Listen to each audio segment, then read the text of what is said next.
సాయి కృష్ణ కేసులో సంచలన విషయాలు వెల్లడించారు ప్రత్యక్ష సాక్షి మహంకాళి చందు. సాయి కృష్ణను పోలీసులు కొట్టినట్లు చెబుతూ ఇన్స్టాగ్రామ్లో ఓ వీడియో పెట్టాడు. దారుణంగా లాకప్లో సాయిని కొట్టారని, చిత్రహింసలు పెట్టడాన్ని తాను కళ్ళారా చూశానని చెప్పాడు. ఆ రోజు సాయితో పాటు తీసుకొచ్చిన వాళ్ళందరినీ పంపించి వేశారని తెలిపాడు. మిగతా వారిని ఎందుకు పంపించారు, ఏం చేద్దామని పంపించారని ప్రశ్నించాడు చందు. నా పేరు మహంకాళి చందు అంటారు, అలియాజ్ పూరి అంటారు.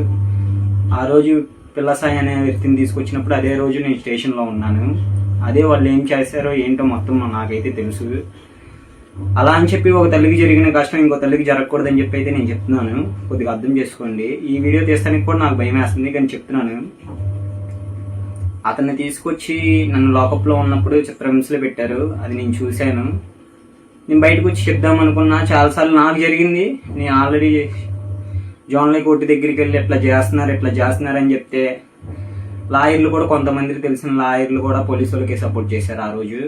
ఆ రోజు సపోర్ట్ చేయడం వల్ల మేము ఎవరికి ఏం చెప్పుకోలేకపోయాము. ఎస్ బాబురావు ఒకటి, నాని అనే వ్యక్తి 8 టౌన్ అతను, ఇటు 6 టౌన్కి వచ్చాడు అతను ఒకళ్ళు. ఆ రోజు ఉన్న సాయిని పట్టుకొని కొట్టేటప్పుడు చూసిన వ్యక్తి నేను స్టేషన్లో. సార్ సీలింగ్ పైన తెగిపోయిందా అన్నా కూడా వదల్లా. ఆ రోజు నన్ను ఎందుకు పంపించారో స్టేషన్లో నుంచి నాకేమి తెలియట్లా. నేను క్రిమినల్నే, నన్ను పట్టుకోవచ్చు, కానీ ఆ రోజు నన్ను ఉంచొచ్చు స్టేషన్లో. దేనికి ఉంచలా? అసలు ఏం చేద్దామని చెప్పి మిగతా ఉన్న వాళ్ళందరినీ పంపించేశారు. ఆ సాయి అనే అన్నతో పాటు ఉన్నోళ్ళు మాత్రం నోరు తెరిచి నిజం అనేది బయటకు చెప్పాల్సిందిగా కోరుతున్నాను. సాయికే జరిగింది, తర్వాత నీకు జరగదని ఏంటి? తప్పు చేయొచ్చు, తప్పు చేసామంటే కోర్టు ఉండిద్ది. కోర్టులో మేజిస్ట్రేట్ గారు ఉంటారు, వీళ్ళు ఉంటారు. మరీ అంత అన్యాయమయ్యే తప్పు అయితే ఎవరు చేయలేదు. పిల్లల్ని మానబంధం చేసేవాళ్ళని, మటర్లు చేసేవాళ్ళని, అమ్మాయిని ఎత్తుకెళ్లే వాళ్ళని వాళ్ళని శిక్షించవచ్చుగా. మన రాజకీయం రాసింది ప్రకారంగా, మన రాజకీయం రాసినట్టు మనకి చంపాలని రూల్ లేదు. రూల్ నువ్వెందుకు తీసుకొచ్చావు, నువ్వెందుకు పెట్టావు అని అడుగుతున్నాం మేము. దానికి చెప్పాలి ఆన్సర్. చెప్పపోతే అండి ఏదో చేస్తారు. ఇయే కాదండి, సిఐ గారు చాలా చేశారు, చాలా వరకు బయటికి రాలా. ఇది కనుక న్యాయం జరగలేదనుకో, ఎక్కడ దాకాలలో అక్కడ దాకా వెళ్తాం. ఒక చావుతో ఆగేదైతే కాదు ఇది. ఆ రోజు నేను ఉన్నా కాబట్టి, ఆ రోజు నేను ఆ పక్కన ఉన్నా కాబట్టి ఈ రోజు వీడియో తీసి చెప్తున్నాను. ఈ వీడియో తీసినంత మాత్రాన వాళ్ళు నన్ను ఏదో చేస్తారని ఇదేం కాదు. ఎవరన్నా చనిపోవలసిన వాళ్ళమే మనుషులు అన్నాక. ఎవరు భూమి మీద శాశ్వతంగా బతకం.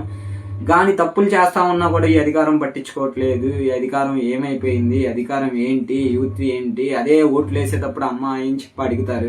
ఓట్లు వేసిన తర్వాత గెలిచిన తర్వాత ఇంకోలాగా చేస్తున్నారు. అది మనకి మనలో ఉండిద్ది. మనం ఓటు వేసేటప్పుడు అది మనలో ఉండాలి.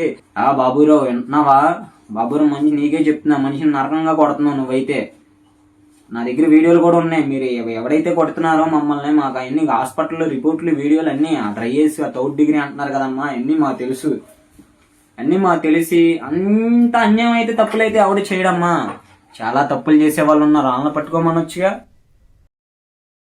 మరిన్ని అప్డేట్స్ కోసం ఛానల్ ను సబ్స్క్రైబ్ చేయండి. నోటిఫికేషన్స్ కోసం బెల్ ఐకాన్ పై క్లిక్ చేయండి.